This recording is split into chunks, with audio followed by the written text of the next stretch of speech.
Hello dear my students, ଆଜି ସପ୍ତମ ଶ୍ରେଣୀ ଗଣିତ ପ୍ରକାଶ ବହିର ପ୍ରଥମ ଚାପ୍ଟର ଆମ ଚତୁଃପାର୍ଶ୍ୱରେ ଥିବା କିମ୍ବା ଚାରିପଟେ ଥିବା ବଡ଼ ସଂଖ୍ୟା ବିଷୟରେ ପଢ଼ିବା। ତ ଆମେ ପୂର୍ବ ଅଧ୍ୟାୟରେ ଏକ ନମ୍ବର ପେଜ୍ରୁ 7 ନମ୍ବର ପେଜ୍ ପର୍ଯ୍ୟନ୍ତ ଡିସ୍କସନ୍ କରିସାରିଲାଣି। ଆଜି 8 ଓ 9 ନମ୍ବର ପେଜ୍କୁ ଡିସ୍କସନ୍ କରିବା।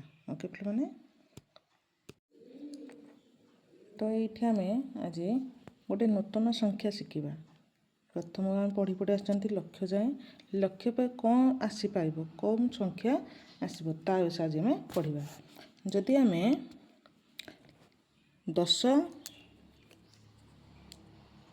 ଲକ୍ଷକୁ 10 ଥର ଦବାଇବା ତାହେଲେ କେଉଁ ସଂଖ୍ୟା ପାଇବା? 10 ଲକ୍ଷ ମାନେ ଏଇଠି କେତେ ଶୂନ? 6ଟି ଶୂନ।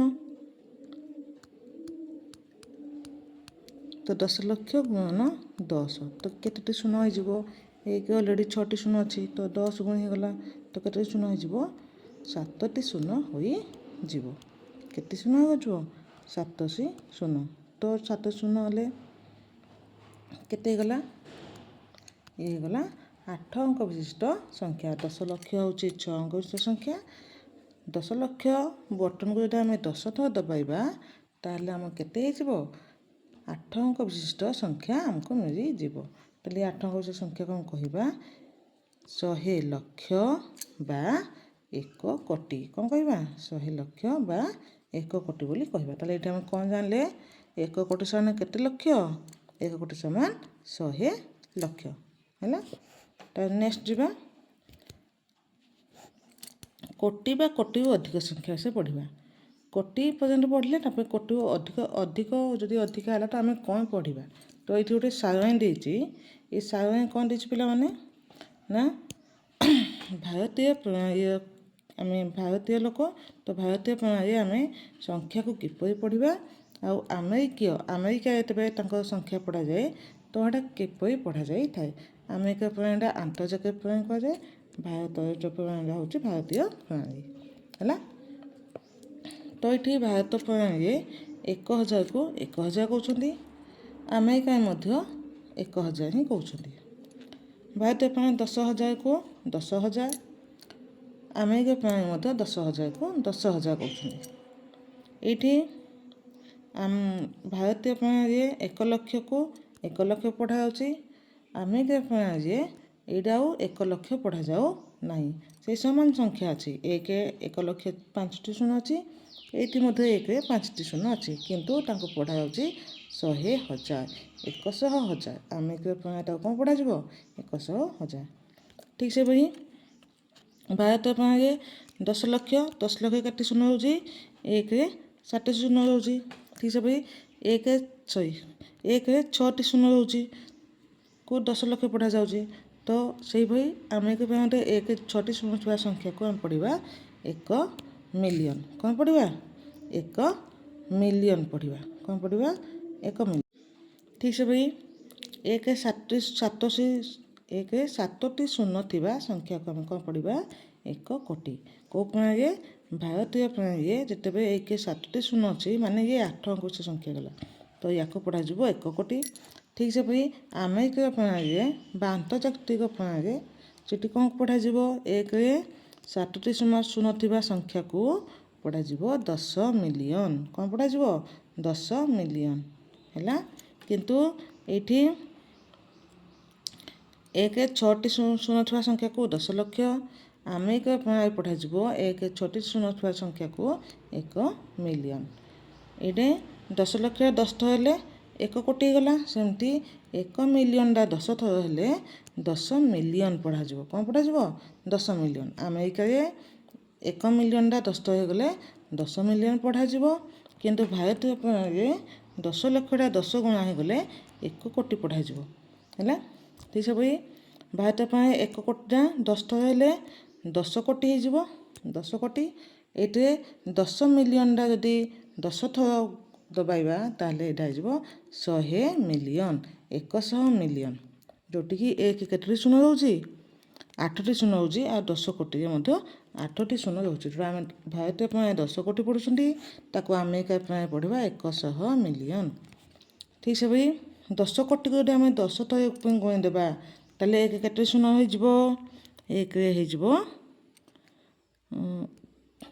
3 2 5 2 8 9 10ଟି ଶୂନ ହେଇଯିବ। କେତେ ଶୂନ ହେଇଯିବ? 9ଟି ଶୂନ। 10 କୋଟି 10 କୋଟିରେ 10 ଗୁଣା ହେଇଗଲେ କେତେ ହେଇଯିବ? 6 3 9 9ଟି ଶୂନ ମାନେ 10 ଅଙ୍କ ବିଶିଷ୍ଟ ସଂଖ୍ୟା। ତ 10 ଅଙ୍କ ବିଶିଷ୍ଟ ସଂଖ୍ୟା କ'ଣ ପଢ଼ାଯିବ? 1 ଅରବ। କ'ଣ ପଢ଼ାଯିବ? 1 ଅରବ। ଯେଉଁଠି ଏକରେ କେତେ ଶୂନ ରହୁଛି? 9ଟି ଶୂନ ରହୁଛି। ତାକୁ କ'ଣ ପଢ଼ାଯିବ? 1 ଅରବ ବା 100 କୋଟି। ତାହେଲେ 100 କୋଟି ସମାନ କେତେ? 1 ଅରବ।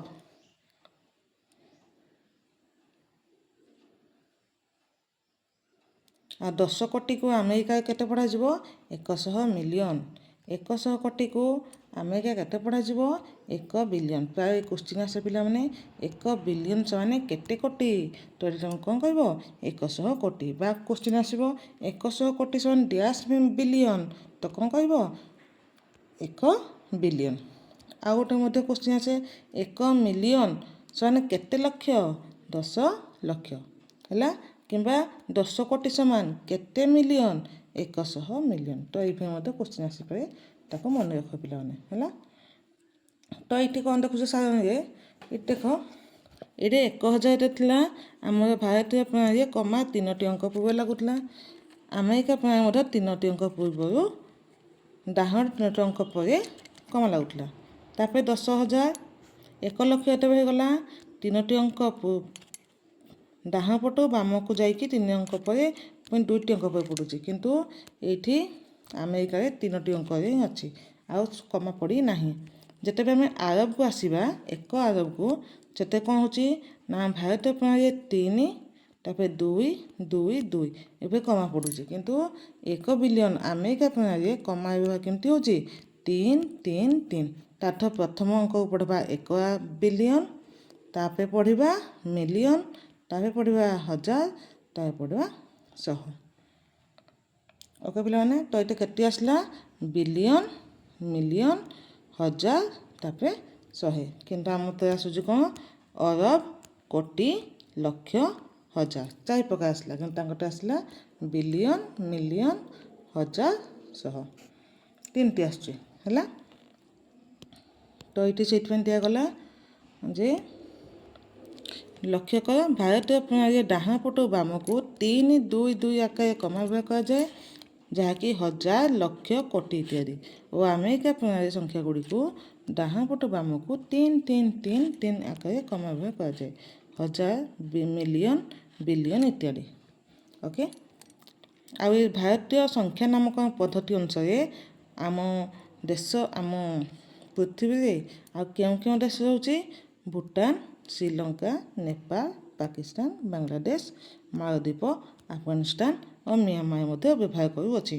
ଆମ ଭାରତୀୟରେ ଯେମିତି ଆମେ କମା ବ୍ୟବହାର କରୁଛନ୍ତି 3 2 2 2, ସେ 3 2 2 କମା ବ୍ୟବହାରକୁ କେଉଁ କେଉଁ ଦେଶ ବ୍ୟବହାର କରୁଛନ୍ତି? ଭୁଟାନ, ଶ୍ରୀଲଙ୍କା, ନେପାଳ, ପାକିସ୍ତାନ, ବାଂଲାଦେଶ, ମାଳଦ୍ୱୀପ, ଆଫଗାନିସ୍ତାନ, ମିଆଁମାର ଏମାନେ ମଧ୍ୟ ଆମ ଭାରତୀୟ ପ୍ରଣାଳୀକୁ ଅବଲମ୍ବନ କରୁଅଛନ୍ତି, ଯାହାକି ତାଙ୍କ ସଂସ୍କୃତ ଭାଷାରେ କିମ୍ବା ହିନ୍ଦୀ ଭାଷାରେ କହୁଛନ୍ତି ଲକ୍ଷ, କୋଟି ବୋଲି ପଢ଼ାଯାଉଅଛି। ଆଉ ଅନ୍ୟ ଦେଶରେ ପ୍ରାୟ ଆମେରିକା ପ୍ରଣାଳୀ ବ୍ୟବହାର କରାଯାଉଅଛି। ତ ଏଇଟା କ'ଣ କୁହାଗଲା? 1 ଲକ୍ଷ ଓ 1 କୋଟିରେ କେତୋଟି ଶୂନ ଅଛି ତାହା ଲକ୍ଷ୍ୟ କର। 1 ଲକ୍ଷ 1 ଲକ୍ଷ 1 ଲକ୍ଷ ମାନେ କେତେ ଅଙ୍କ? 6ଟି ଅଙ୍କ। ତ 1 ଲକ୍ଷ କେତେ ସଂଖ୍ୟା ପଡ଼ିବ? 5ଟି ଶୂନ ପଡ଼ିବ। ଇଏ ହେଇଗଲା 1 ଲକ୍ଷ। ସେମିତି 1 କୋଟି, 1 କୋଟି ସମାନ 8 ଅଙ୍କ ବିଶିଷ୍ଟ ସଂଖ୍ୟା। ଆଉ 1 କୋଟିରେ କେତେ ଶୂନ ରହୁଛି? ନା 7ଟି ଶୂନ ରହୁଅଛି। ସେଇଥିପାଇଁ ଲେଖାଗଲା 1 ଲକ୍ଷ ସଂଖ୍ୟାକୁ ଲେଖିଲେ ଏହା 1 ଡାହାଣ ପଟେ 5ଟି ଶୂନ ଲେଖାଯାଏ, ଆଉ 1 କୋଟି ସଂଖ୍ୟାକୁ ଲେଖିଲେ 1 ଡାହାଣ ପଟେ 7ଟି ଶୂନ ଲେଖାଯାଏ। ହେଲା? 1 ଲକ୍ଷ ହେଉଛି 1000ର 100 ଗୁଣ, 1 କୋଟି ହେଉଛି 1 ଲକ୍ଷର 100 ଗୁଣ ଏବଂ 1 ଅରବ ହେଉଛି 1 କୋଟିର 100 ଗୁଣ। ହେଲା? 1 ଲକ୍ଷ ସମାନ 1,000 ଗୁଣ 1 କୋଟି ସମାନ 1 ଲକ୍ଷ 100 1 ଲକ୍ଷ 100 ଗୁଣ ଆଉ 1 ଅରବ ହେଉଛି 1 କୋଟିର 100 ଗୁଣ ଅର୍ଥାତ୍ 1,000 ହେଉଛି 1 ଲକ୍ଷ 100 ଲକ୍ଷ ହେଉଛି 1 କୋଟି ପିଲାମାନେ 100,000 ହେଉଛି 1 ଲକ୍ଷ 100 ଲକ୍ଷ ହେଉଛି 1 କୋଟି ଏବଂ 100 କୋଟି ହେଉଛି 1 ଅରବ ହେଲା। ତ ଏଠି ଲେଖାଗଲା 1 ତ ଆମେ ଏଠି କହିବା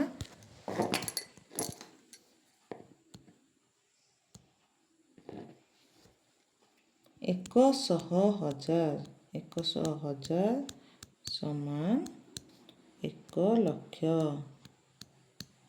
ତାପରେ 100 ଲକ୍ଷ ସମାନ 1 କୋଟି ଠିକ୍ ଅଛି ଭାଇ 100 କୋଟି ସମାନ 1 ଅରବ ଏତିକି ମନେ ରହିଲା ପିଲାମାନେ। ନେକ୍ସଟ ଦେଖିବା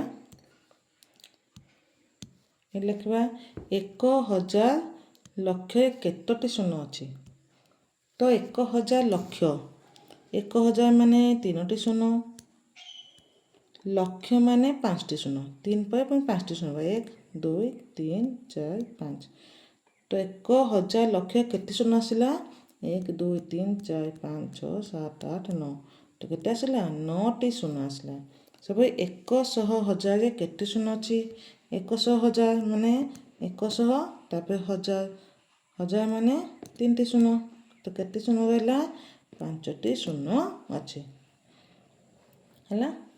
ଏଇଠି ଗୋଟେ ସଂଖ୍ୟା ଦିଆଯାଇଛି ତାହାକୁ ଆମେ ପଢ଼ି ପାରୁନାହାନ୍ତି ହେଲା। ସଂଖ୍ୟାଟିକୁ ପ୍ରଥମେ କମା ଦେଇ ସଜେଇ ପଢ଼ିବା ଆଉ କମା ଦେବା ତାପରେ ପଢ଼ିବା ତ ଏଠି କମା ଦେଇଛି କ'ଣ 3ଟି ଅଙ୍କ ପୂର୍ବରୁ ଭାରତୀୟ ପ୍ରଣାଳୀ ଲିଖନ ପ୍ରଣାଳୀ ଅନୁସାରେ କ'ଣ ଲେଖା ହେଇଛି ନା 3ଟି ଅଙ୍କ ପୂର୍ବରୁ କମା ତାପରେ 2ଟି ଅଙ୍କ ପ୍ରଥମେ 3ଟି ଅଙ୍କ ତାପରେ 2ଟି ଅଙ୍କ ତାପରେ 2ଟି ଅଙ୍କ ତାପରେ 2ଟି ଅଙ୍କ ତ ହେଇଗଲା ଆମର କମାର ବ୍ୟବସ୍ଥାନ କମା ଦେଇ ସାରିଲେ ତ ବର୍ତ୍ତମାନ ତାକୁ ପଢ଼ିବା ଆମେ ପଢ଼ିଥିଲେ ପ୍ରଥମ ଅଙ୍କଟା କ'ଣ ପଢ଼ିବା ଏଇଟା ହେଲା 1000 ଘର ତାପରେ ଆସିଲା ଲକ୍ଷ ଘର ତାପରେ ଆସିଲା କୋଟି ଘର ତାପରେ ଆସିଲା ଅରବ ତ ସେଇଥିପାଇଁ ଏଠି ପଢ଼ିବା କ'ଣ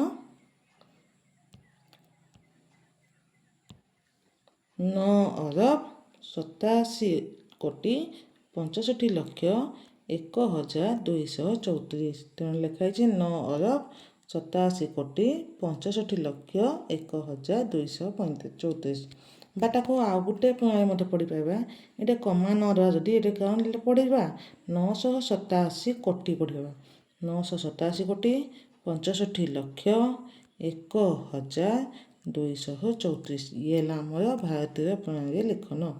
ଯଦି ଆମେ ୟାକୁ ଆମେରିକା ପ୍ରଣାଳୀ ଲେଖିବା ତାହେଲେ କ'ଣ ଲେଖିବା ଆମେରିକା ପ୍ରଣାଳୀ 3ଟା ଲେଖା କମା 3ଟି ସଂଖ୍ୟା ଗୋଟେ କମା ତ ହେଇଗଲା 9 ବିଲିୟନ 876 ମିଲିୟନ 501,234 ଇଏ ହେଉଛି ଆମେରିକୀୟ ଲିଖନ ପ୍ରଣାଳୀ ତ ଏଠି 3ଟିରେ ଆମେ କାଉଣ୍ଟ କରିବା 9 ଏକୁଟିଆ ଅଛି ତ 9 ବିଲିୟନ 876 ମିଲିୟନ 501,234 ତାପରେ ପଢ଼ିବା ବା ଲେଖିବା ହେଲା।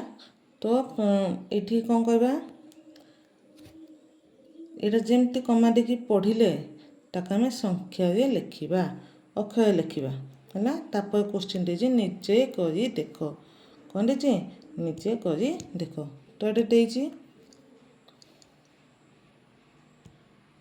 ୟାକୁ ନିଜେ କରି ଦେଖିବା ତ ପ୍ରଥମଟା କ'ଣ ଦେଇଛି ୟାକୁ କମା ଦେବା କମା ଏଠି କ'ଣ ଦେଇଛି ସଂଖ୍ୟାଟି ଲେଖିବା 40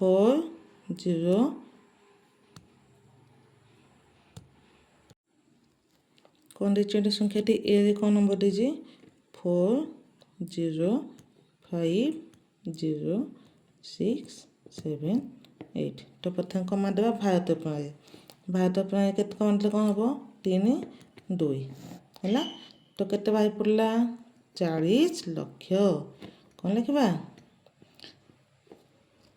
देती कौट लिखा कह पढ़ आग पढ़ा तापर संख्या नाम लिखा प्रथम पढ़ा तो के 40 लक्ष 50,678 तो लिखिदेबा 40 लक्ष 50,000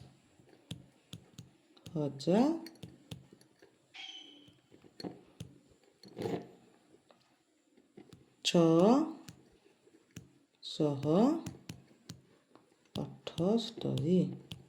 ओके पे ठीक से पढ़ी या अमेरिका पद्धति लिखा अमेरिका पद्धति कौन देती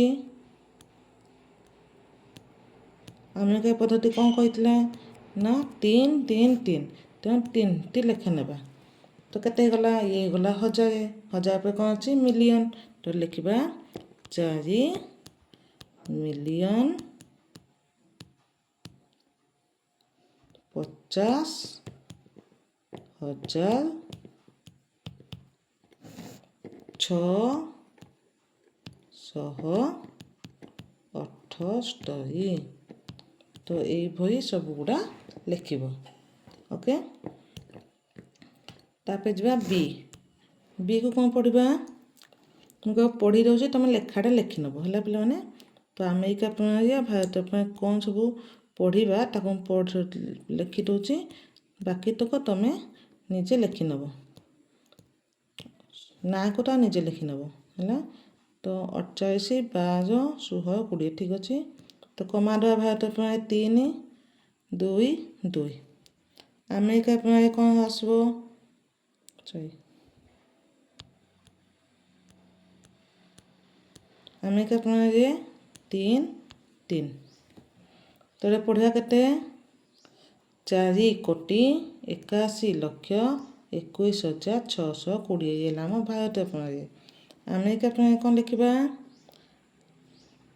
3 3 तो 48 कौन पढ़ा मिलियन 121,620 तो या तुम अक्षर लिखिन पिला माने ठीक अच्छे ना मुझे नेक्स्ट वीडियो ता उत्तर सह लिखिकी तुमको देखेबी है बर्तमान तुम मु खाली पढ़ी दूसरी तुम अक्षर लिखि नब है से भाई सीडा कौन आसला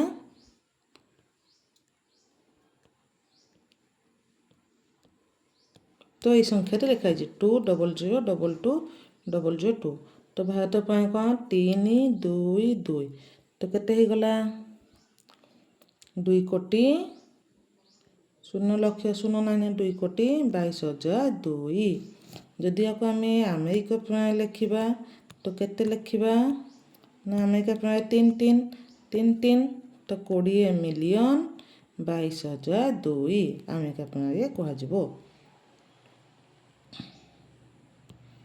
तापर डी क्वेश्चन कौन अच्छी 2 4 6 8 1 3 5 7 9 2 4 6 8 1 3 5 7 9 तो आम भारत प्रथम देखा 3टा कमा 2 2 अमेरिका प्रणाली 3 3 तो पढ़ा कौन 24 कोटी 68,13,579 ये कौन पढ़ा 246 बिलियन 246 मिलियन 813,579 है से भाई अन्य गुड़ तुम निजे कह 1 नंबर 2 नंबर आउ 3 नंबर को मध्य निजे कर या नेक्स्ट वीडियो या मु आंसरटा कहीदेवी बर्तमान टी बुझी था तो ये अनुसार 1 नंबर 2 नंबर 3 नंबर निजे कर मु आंसर कहीदेवी ओके पे